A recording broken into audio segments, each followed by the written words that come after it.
Am I the asshole for making my girlfriend wait outside our house for hours after going out? I'm 27M, she's 24F.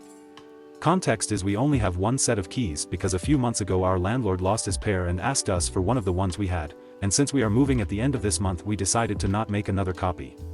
Yesterday she went out with this new girlfriend of hers she met a few months ago to have lunch but ended up spending the entire day out and around 10 p.m. told me she was gonna go out partying.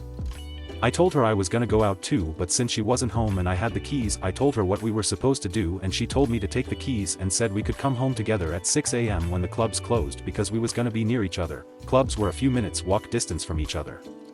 I insisted her to confirm me that she was going to come home with me because I told her I was low on battery and my phone would die and she confirmed it. I drank a lot and she did too because we were texting throughout the night and I could tell she was drunk. Around 6 a.m. I asked her if she was coming home because I guessed she might be going to sleep at her friend's who lives near our home, around 15-minute walk. She didn't reply so I guessed okay she's not coming home, and since I was still active and a bit drunk I went to one of my friend's place too, drank a bit more and ended up falling asleep on their couch. My phone died so no alarms and no calls were received and I woke up around 3 to 4 p.m. and took a taxi home only to find her sitting on the door and unaliving me with her eyes. She hasn't talked to me since that day, it was on Friday, and made a big thing out of it.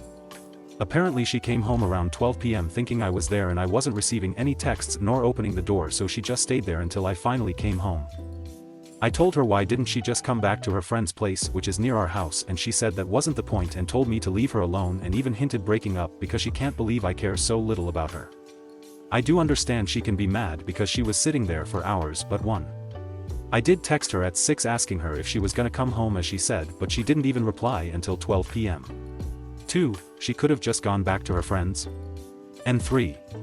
I did warn her several times that I was running low on battery.